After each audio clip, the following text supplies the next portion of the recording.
bearing on the whole Oh, thing. little blue pill, everyone. Both of these things kind of banged together at the same time, and the music was like so exciting, And it was like as it crossed over into the charts. So like these songs were appearing in the British charts that were like, where do they come from? They were coming from the dance underground.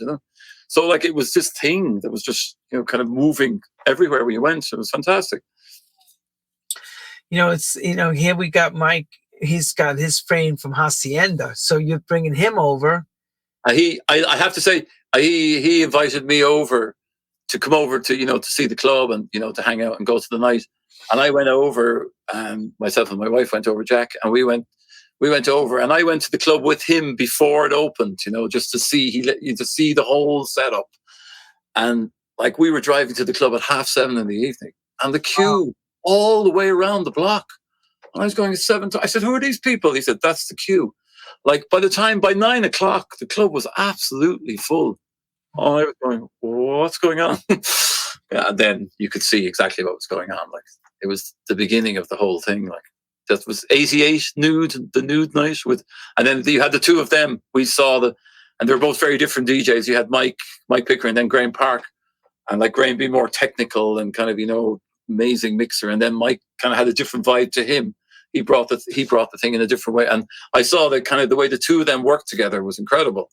And I got to see it from start to finish, which was lovely. The most interesting time is the warm up to me. Getting it, how they warmed the club up and how they brought it up and waited and then held it back and then and then when the place took off, it was fantastic. So it was a real kind of lesson in the kind of DJing to see it on such a successful night and an amazing atmosphere. Kind of blew my mind. I came back and I went, "Oh, okay, there's something happening." It's like now it's now implementing what you're seeing into your set and helping to elevate your situation to a higher level because someone inspiring you like that, a club, a DJ, the whole package to me. The people, the atmosphere, the friendliness of the people. Mancunians by nature are just so friendly, and it was just wow. It was all. I came around from the place, and when I came away from it, I went, "Oh my God," And it was like we came back to Cork then. Mike did a really nice thing. He brought me to a spin-in where he got all those records, and he kind of introduced me to Russ, who kind of picked out his music every week from all the imports.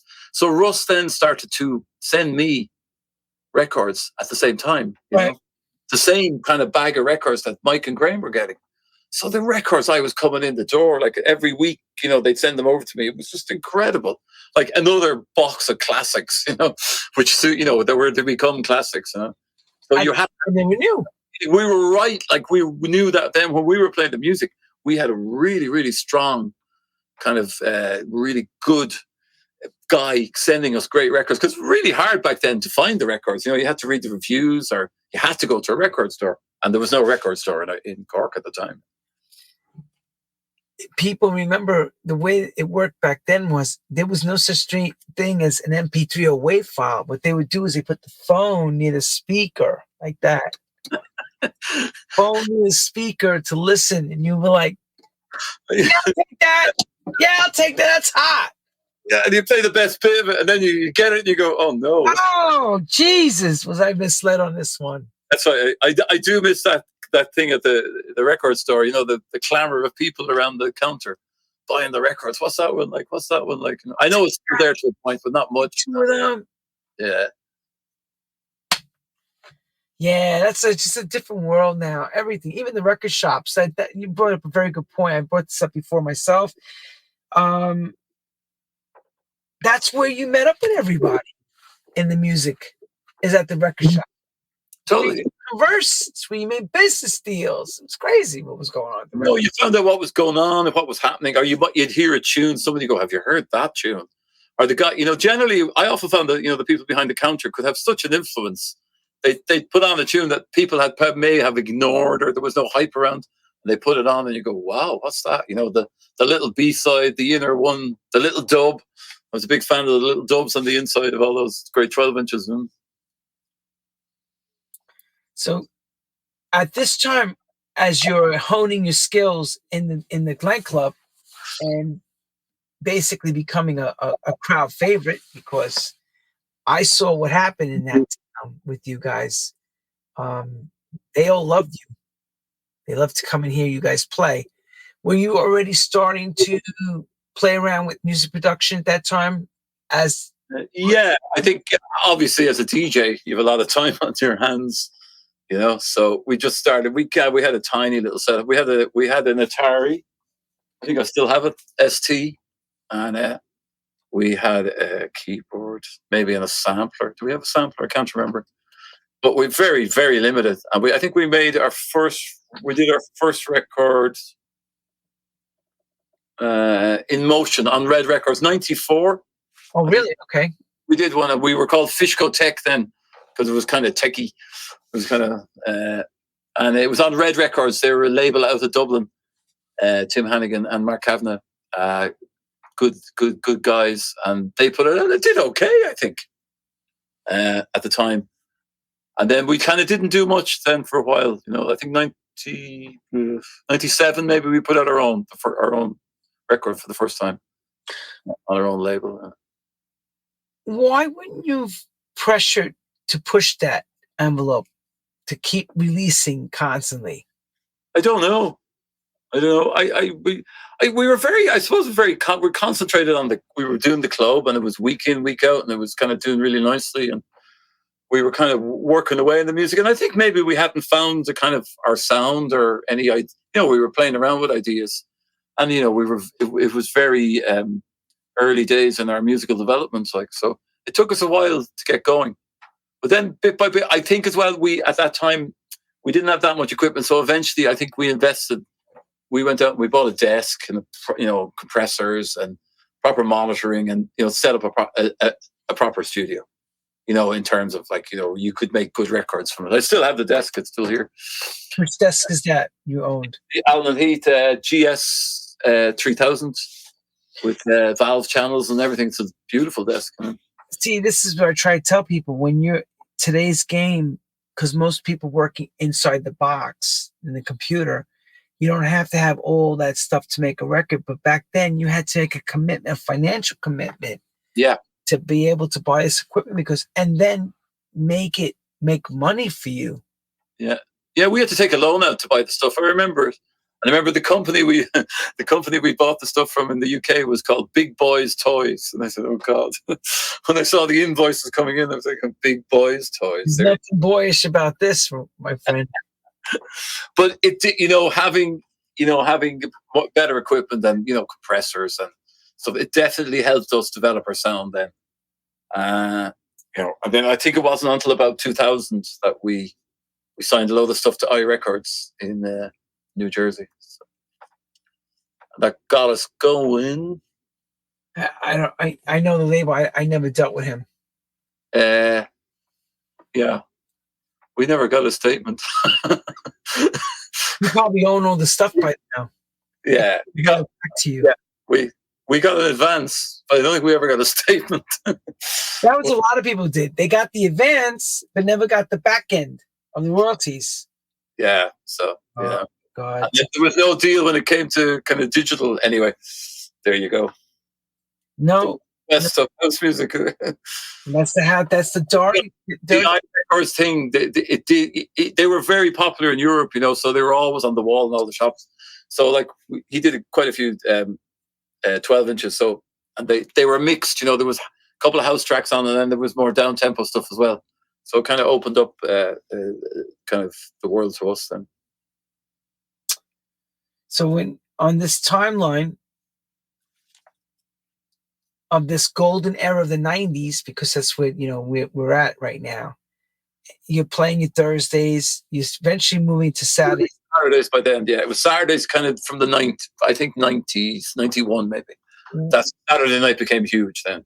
What was the driving force for you to book the DJs, the internationals and stuff? There was, between myself, there was the manager Sean, myself and Shane. We would have we realized that, we wanted to do a bigger event every now and again, do a weekender thing where there was, a load of, because there were so many rooms in that place. There was there was 5 or 6 venues. so you could put on different styles of music in different places. So eventually we decided to do one or two of those. And we did. We brought over kind of, I think, did we bring, I can't remember the timeline with the DJs. But it was just, if we liked their music, and we thought it would suit the kind of our sound, we brought them over. Or we were playing a lot of their records a lot of the time, That would have been a kind of reasoning to book somebody.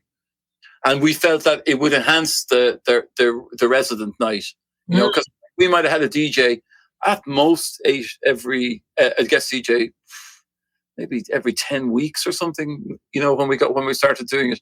And then we had those bigger weekenders where we had a load of different, and we would have then brought in, there would have been techno and drum and bass and all sorts of different things.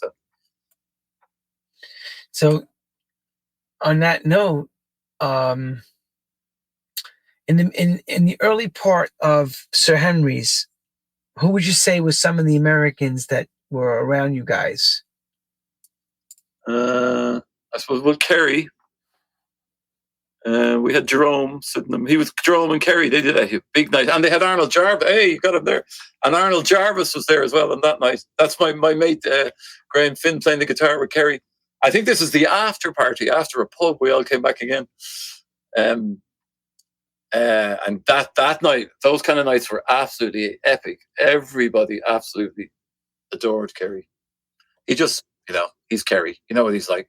He was the first time we had Kerri. He asked, could he have a keyboard for the DJ box? And that's when the DJ box was up high.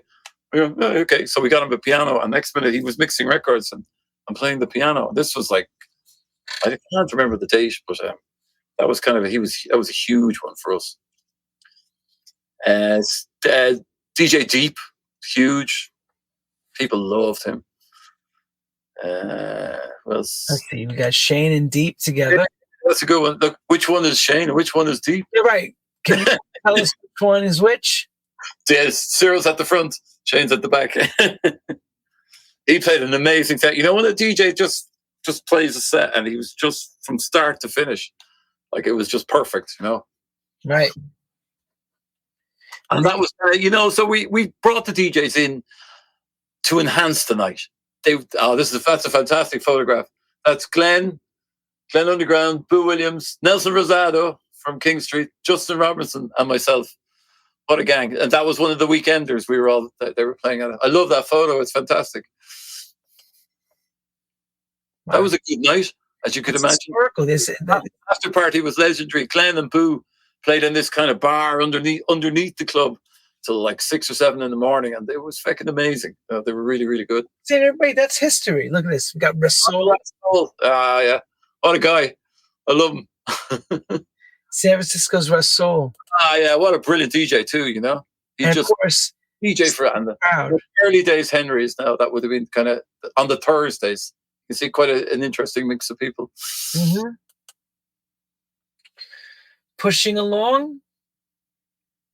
When does this official time for you and Shane to sit down and go, let's start making, we've already worked a long time club wise. We need to get serious and double down. Yeah, the thing is, we probably never said that, actually. We never said let's get serious. But I think, let's not get serious. Let's joke around and just do it for a club. We never would have said that. But I think around 2000, after the kind of iRecords, and then we had stuff out on Gourmet, and that into 2000 and that.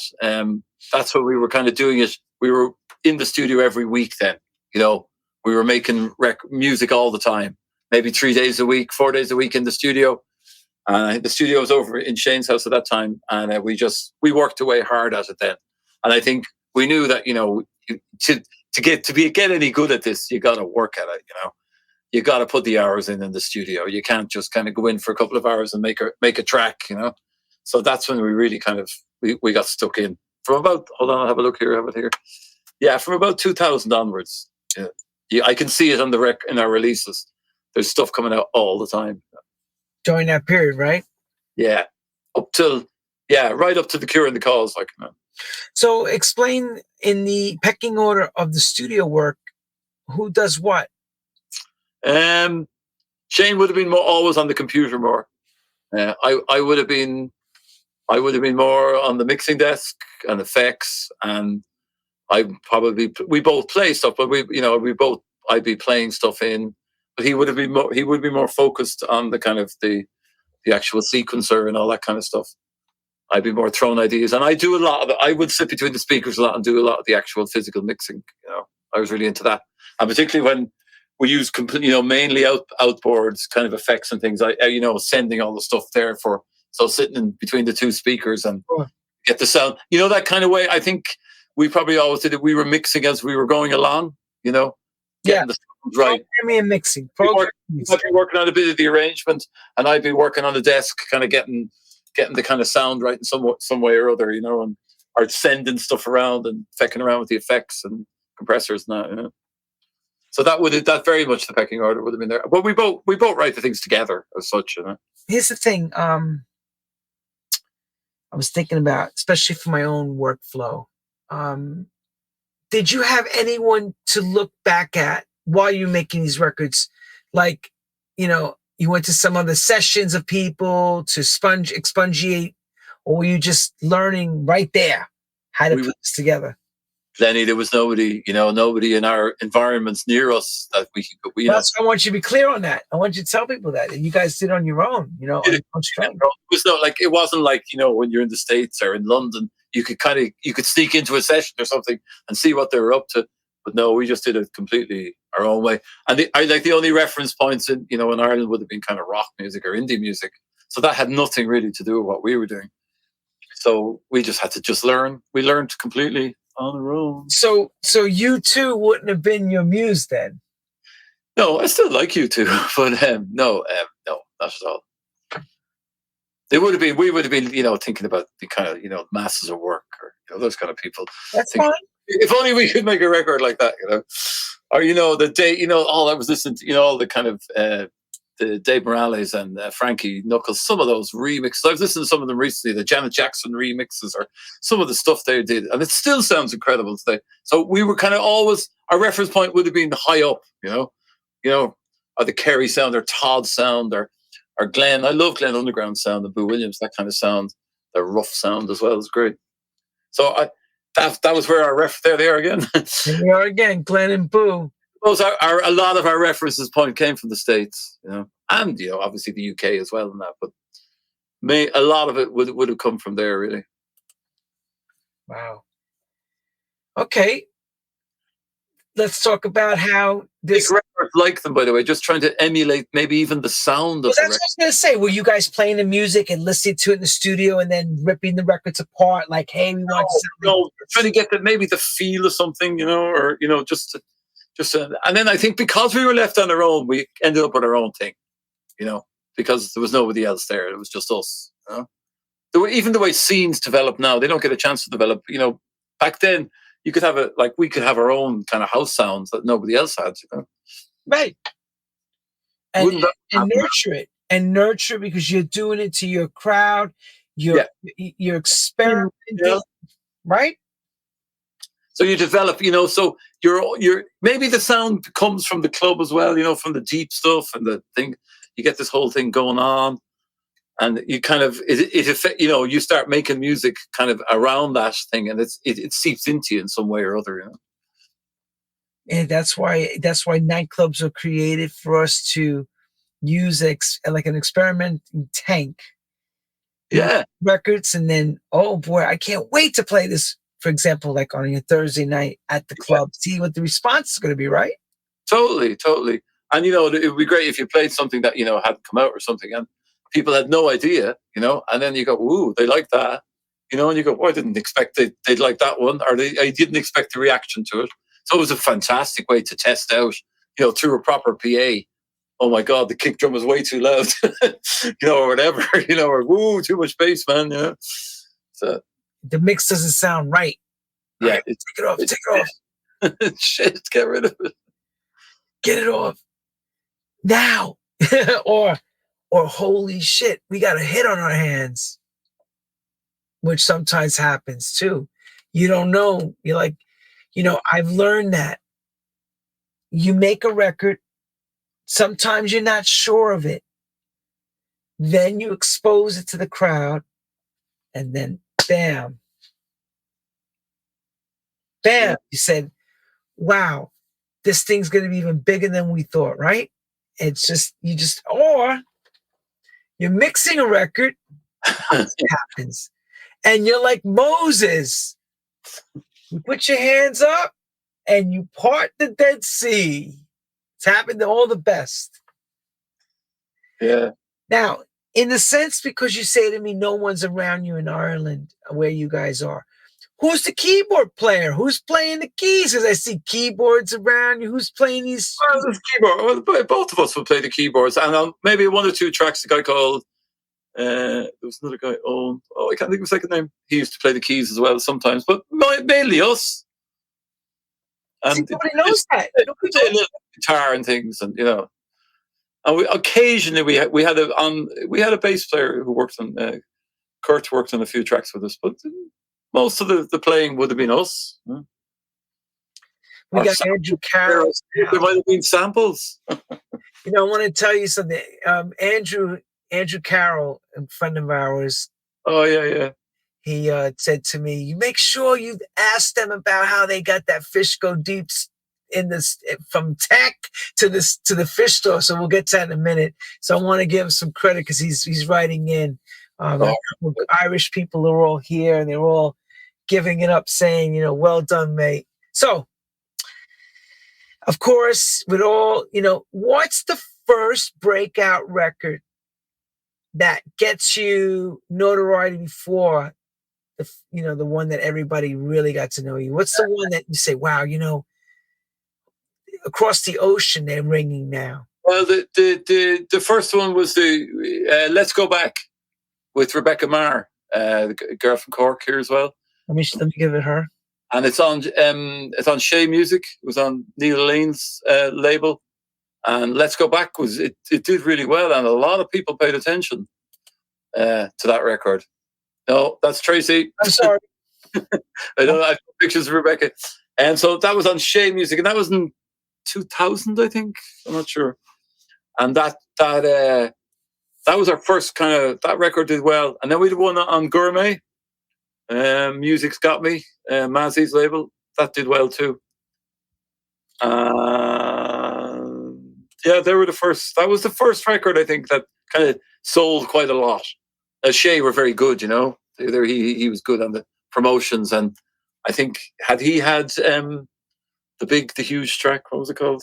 I can't remember. Let's not forget, he played for Paris is Burning, that party, Neil Lean. Yeah. And he had his hands in a lot of stuff going on at that time. So he had all the right people around him to break a record. Remember the huge It's Yours. It's Yours. With E-Man and John Cutler. Yeah, John Cutler gave it to Neil and he didn't put it out on his own label. Isn't that crazy? John gave it to Neil Lean.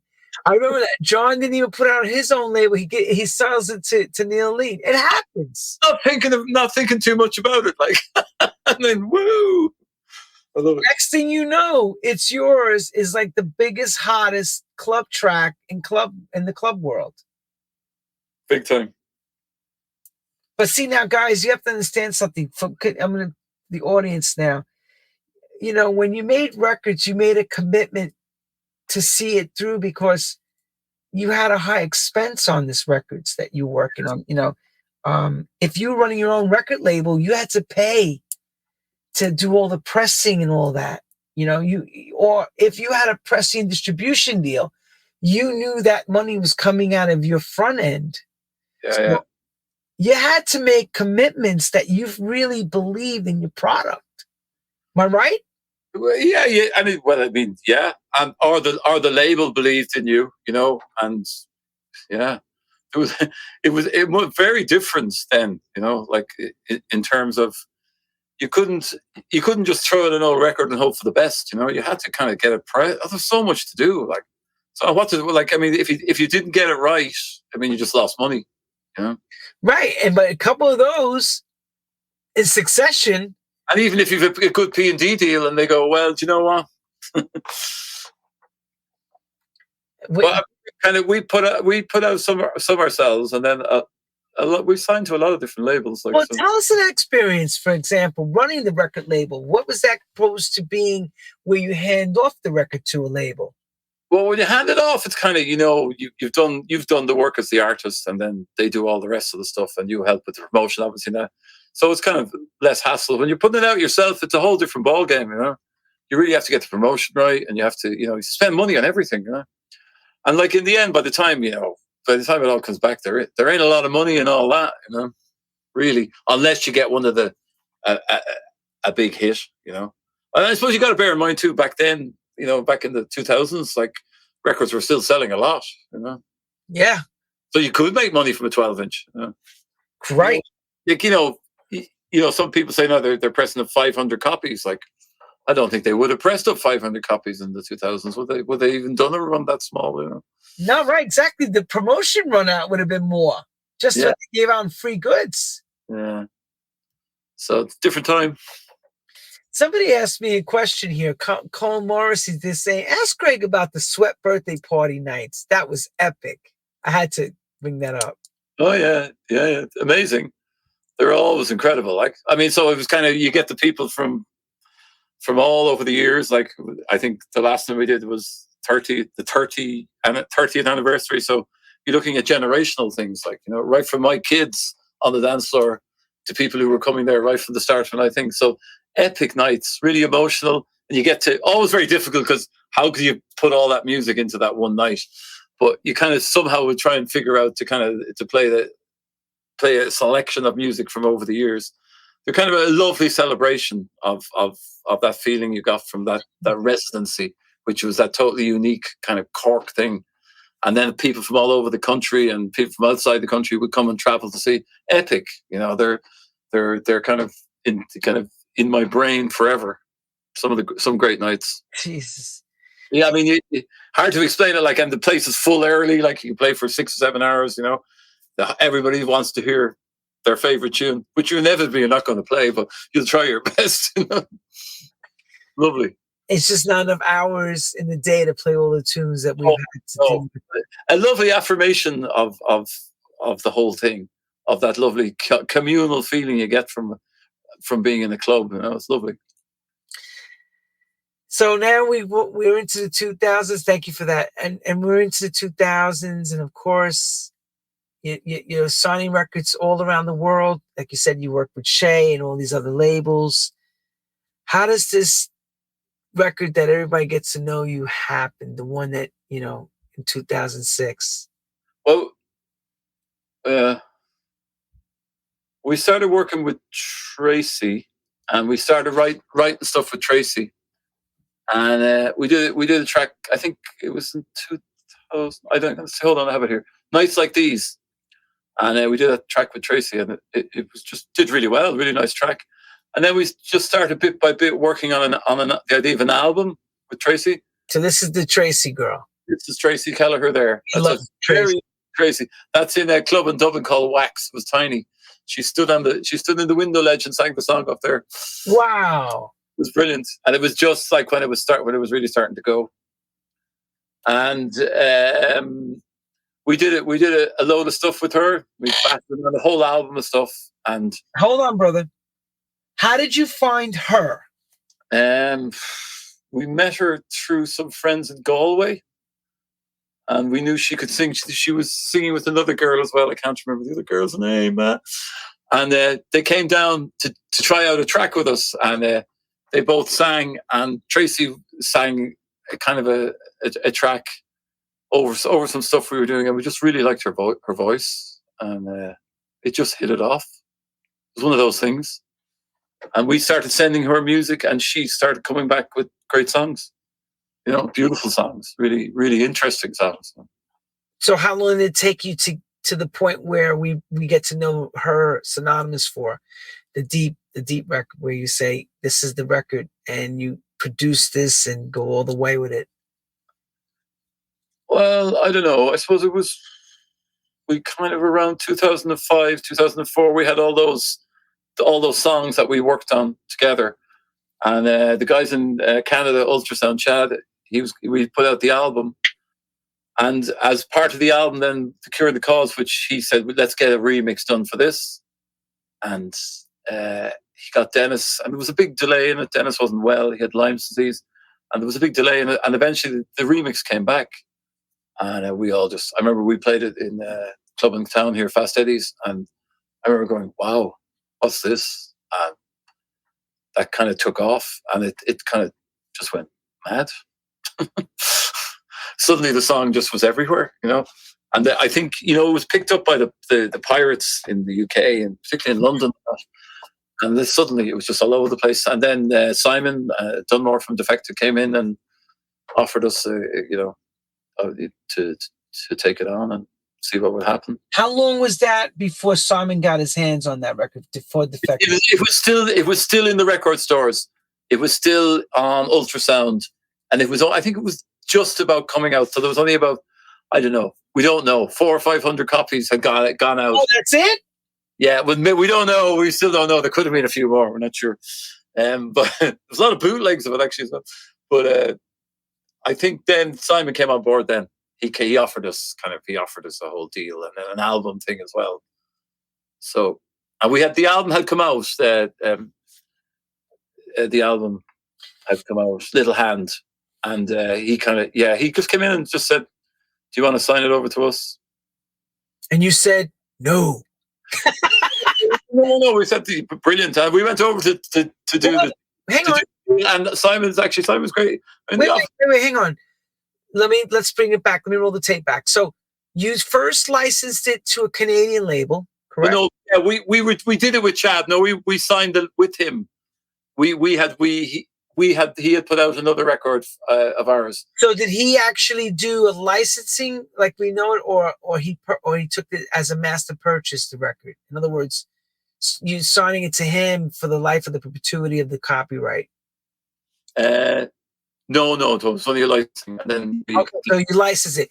So when Simon came to the table, did he go directly to you, or you took the record label to go? Through Chad, and eventually Chad fell out of it. He lost kind of interest in being a record label thing, and we ended up. It was just us and Simon and Defected. So in hindsight, it was better that kind of happened, right? Kind of did, yeah. I think Chad wasn't. I don't think he kind of lost interest in the whole record business thing. What was the reason why he would have lost it? Do you have any idea? He got involved in pressing plants was his big thing. That's what he did in Canada. He had a pressing plant, and I'm not exactly sure what happened. I don't know. Did he had something to do with developing that big new pressing plant, the automated kind of one? Has he got something to do with that? I don't know. Well, he kind of just disappeared from the scenario. Well, and it was that funny time where vinyl was. It was just kind of on the. Yeah, it was that funny, like 05, 06, 04. It was changing. The business was changing. Distributors were going out of business left and right. It just became more of the CD generation, MP3 generation. I hate to say it, but that's really what happened. And a lot of pressing plants were closing. So I can understand possibly with him being in a pressing and distribution company, him losing interest is not something that you would say, well, I can't see why he wouldn't want to do it anymore.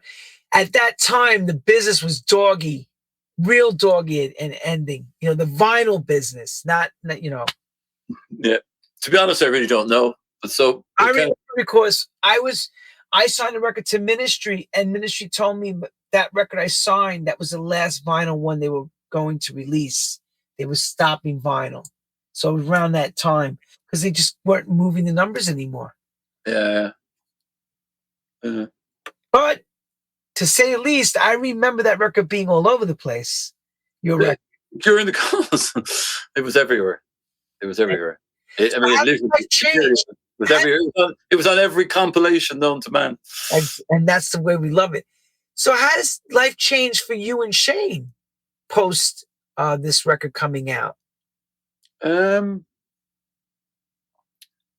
does it change? I suppose, yeah. I suppose we got a lot more money from the actual music itself. Like, we did a lot of, we got offered a lot of gigs, which some of them were good and some of them were terrible, because I think some people got the wrong idea, with the kind of the kind of music, because of DJ.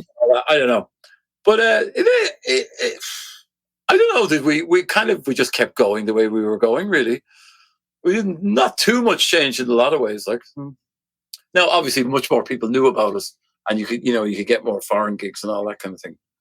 But as we kind of kept doing what we've always done and just going with our souls, and just seeing what we want to do. Being that you had, Sir Henry's, and you guys had great nights there. It's down at this stage now, so. Oh, that was, I'm saying. Yeah. And now you're traveling. The comparisons. Did you enjoy the traveling as much as playing at home? Very mixed. I much prefer playing at home. Because sometimes when you're traveling, you have to convince people, that and we've quite a deep sound, it's quite different, so sometimes they just wouldn't get it, so you'd be kind of going, God, give me a Cork crowd any day, Can you tell the people how this is the funny thing about the name Fish Go Deep actually was invented? Well, we had there's the English market in Cork City here, and there's part of it's a fish market, and we had a record store there, tiny little record store where we sold all the imports every week, and it was called Fish Records because the fish market was right beside us. So we kind of decided when we released music we were going to go like Fish Go Tech, Fish Go Jazz, Fish Go Funky, or Fish Go whatever, like. And then eventually we ended up with Fish Go Deep, which kind of stuck. Now we had our first record was called Fish Go Tech, and that came out as Fish Go Tech, and then we went Fish Go Deep. And it kind of suited because the sound was deep we were playing, and the music we made was deep as well. And it's kind of, the way the names of bands are kind of silly, but it works. It worked. No, it worked. The silliness is what makes you remember it. It's like, wow. I think it's scary too. On a mellow note, we're gonna put the tears now. How did you and Shane feel when Sir Henry's ended? To be honest, it had run its course. I think the people who owned the place weren't looking after it anymore, and it was a shame for the city, like, because it was a really good venue, but it had seen better days in the end for me.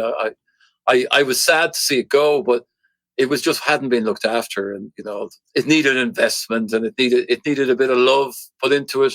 I think it always had, the money was always being extracted from the business, and it wasn't what it was, and it was a real kind of a loss to the city, and a loss to the whole thing. But in a lot of ways, I was it was over. We were there 13 years, every Saturday night, man. Like. Sure. One of us was always there. If one was on holidays, there's me. If one of us was on holidays, the other one was there. So it's kind of. So I'm gonna tell you something. Sometimes, Lenny, sometimes things are over. You've done as much as you can do in the place, And 13 years is a long time. Look how long Ministry. Wait, hang on. Let's give some ages here. Look how long Ministry of Sound is still going. Yeah. You know what I'm saying? So you're right. There is points where you say it's time to throw that towel in. It's just and try different things. And if the venue had been run appropriately, and but by the end it was quite a mess. It's kind of no. It's over. It's not. What's that building now? It's nothing. It's just derelict. It's kind of one of those places in the center of the city that even the hotel part of it is still derelict. So it needs to be redeveloped badly. It's kind of really sad when you walk by it. And it was a fantastic venue, and we badly need venues in Ireland at the moment. God. Plans forward for you guys? Where are we at now? First of all, we're at the moment. Well, at the moment we're finishing another album. Oh, you working an album? Okay.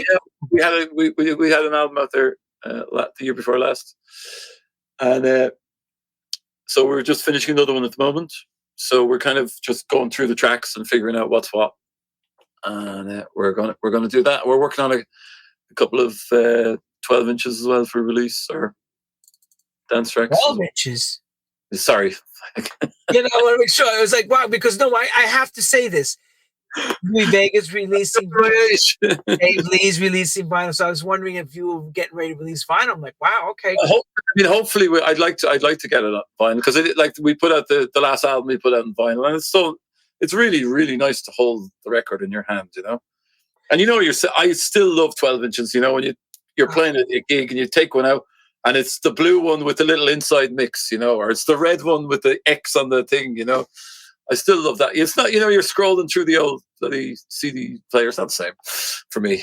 I still love the old 12 inches. So hopefully, we're going to put them out. Is there going to be a tour with you guys? Because I know you stepped back with the DJ. I kind of pulled back a bit. So Shane was in South Africa recently. It went really well. So he'll be out there playing thing. And I'll see how it goes. I'm not saying yay or nay at the moment. So I just not sure. Can my old ears take the hammering of the monitors, those loud DJ boxes, all that bass? Does the actual earplugs that you had made for you, do they really help, or is it still? Oh, they do. I mean, it's great. It's great. I mean, I would advise anybody who's exposed to loud music for long periods of time, they should get proper attenuated hearing protection, because you can make a huge difference, And I mean, sometimes the volumes, like you're dealing with in the DJ box, are crazy, up around 100 dBs, and that's not good for your ears. So they really do help. I mean, I can go to a gig, or I can stand in a loud place, no problem, and I don't have any problems the next day. Now, as a DJ, it's a little tricky, because that everything is down a bit, and you don't hear the room as well. So that could be a very tricky thing, Right. That's what I was gonna say, because it's like having everything muffled a bit, and it's hard to tell if everything. Use a little bit of the top end, and you're kind of going, ooh. It takes a bit of getting used to, But if you're in loud situations, I mean, I'd highly recommend people to wear them, Would you recommend young producers to, and with the inspiration of this music that we all love, to go after it? Do you feel like there's a longevity in this, with the music of soulful dance, house music and stuff? Would you recommend it? Would you go a different way if you were a younger guy? That's an interesting question. I think there's plenty there to be done, and if people feel they really want to make it and it's coming from somewhere, go for it, But like if you're just making it to become something, or you're not making for it, there has to be a reason. It has to come out for some reason. So I really think you'd have to feel it and really want to do it. Like I'm not sure anymore how easy it is to make kind of a living per se out of it, as just a producer. So tricky. It's tricky. I mean, it's tricky for anybody in the music business now. I think it's tricky for it'd be whatever type of music you're in. It's becoming more and more difficult. And I mean, to end up, you can see it with so many bands, they have to tour endlessly just to cover the costs. And I mean, streaming is kind of really, it's killed a lot of artists, really. It's true. It's true. It's a difficult time, So I think, if you are making music, you have to really question why you're doing it. Yeah, why am I getting up to make music for? You must really want to do it. It must have to come out of you for some reason or other, I think that's the only that's the only reason to make music anyway, I think. Yeah, no, I know. But it has to be a reason. No, I know. And you know what? And that's why I asked that question, because you come from when music meant something. It still means loads to people, but as an actual, like somebody getting into it now, it's really tricky to kind of find a way to keep yourself going as an artist, That's right. You can see it like for everybody, no matter who, even the biggest, unless you're Taylor Swift. Do you believe the social media thing is worth all the energy and putting into it? I'm kind of skeptical about it, really. I mean, it's great for advertising. Your gigs, or you put your music out, but I don't know. It seems I don't like working for those guys. Do you feel like you're working for them, or do you feel like it's no? You're kind of, I don't know about the whole thing, really. I just never liked the idea when promoters looked at your social media, and because you come from a different era, say before this whole thing came to social media, and they judged you on how many people following you as to how good you are. Yeah. Yeah. That seems to be what's happened. I don't know, because not many people follow me. You do. We're here right now. We're following you. I know, but it's like, I don't know. I'm a little skeptical of the whole thing. I think we'll look back in 10 years' time, hopefully, and say, God, what was that about? Oh, unfortunately, I don't know if that's possible, because it just seems like that smartphone is part of our life. It's an extension of our hand.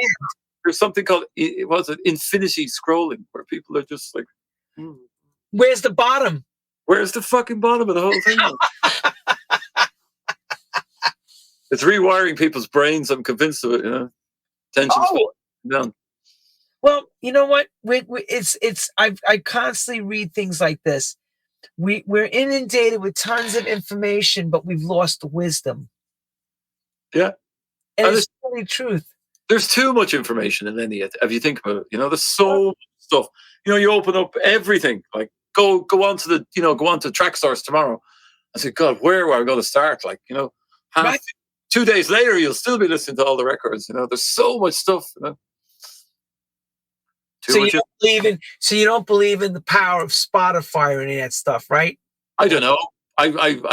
Yeah. Well, I mean, we've a lot of followers in Spotify, and a lot of people listen to the music, so I believe in that. Good. So you understand that the streaming, because a lot of the old folks don't really understand the streaming game. They look at this one, and I'm talking about in house music, for example. They look at track source and beatport, and it stops there, right there for them. They don't look at the other parts of it, the streaming. I mean, the sales on the download sites are pretty poor these days. Like, doesn't take much to get to number one. Yeah, really, it doesn't take much at all. So you wonder where is everybody getting the music? Because either they're listening to it on YouTube or they're streaming it like a radio all day. Yeah, I don't know. I have one of those Denon CD players, and it's linked to Tidal, and you could DJ with it, So you can download the tracks while you're playing, and you wouldn't have to buy anything. Wow. Yeah, no, I wouldn't fancy doing it in the club, but yeah. Well, I asked that question to the reps, and the reps told me, because the idea was the player would download the music, but you'd have to set this all up before you go to the club. And what happens is you're doing like a rental, like we used to do with VCR tapes back in the day. Like you go rent the movie, bring it home. So you rent the music for a week or two. And when you go back on to recertify with the internet, it wipes it all out. It's crazy. It's like you don't really own. It's a new way of owning music. It's just like you're going to borrow it. You're going to borrow it. Right. And then when you turn the thing back on to hit Wi-Fi again, gonzo, it's all gone. It's crazy. Everything's crazy now. We've all just have to learn to just accept what we're dealt with, work around everything that we're trying to work around, and don't forget where we've all come from. That's my motto. Okay. Fair enough. Forget where we come from. Keep playing the guitar. Keep playing your piano. Don't stop. I wish you all the best. You guys make great music. You got a lot of heart. I wish you would open up Sir Henry's again so we can all come back and play, because I love playing. Yeah. Oh, I'd love a club in Cork all the time. Yeah. Oh my God. People, I still say this to this day, the most heartfelt crowd I ever played for in my life. Huh, that's lovely. Beautiful people. All the DJs said that you have to come. was full of love, the room, and they just loved the music. Everybody who went there loved the music. That's why I said to when you say Pure, really pure when it's like that. It's just you're focused. No matter who you are, doesn't matter where you come from. You're all there together to experience this lovely thing called music. It's fantastic. Do you believe in the disco movement? The disco again, coming back. Yeah. Yeah, I don't know. Yeah, it's great. People love it, but I don't know. I'm a little skeptical, really. What do you mean skeptical? What happened? What the disco again for the second time? God. I don't know. It's not for me. Put it that way. That's why I asked, because it's not everybody's bag. Yeah, it's not. Yeah, and it's just kind of like rehashing a rehash of a rehash. Is it like, I don't know? Maybe. On that note, children, you've heard it from one of the best of the game. Kiddies, did you get your pens and papers out? Learned a lot today from this man. He's constantly back in there. They're making albums. He's going to come back. Because people had asked me, Greg, they said, wonder why Greg's not touring. He's not playing a lot. They didn't know about the whole tinnitus situation. But, we want to wish you the best with that.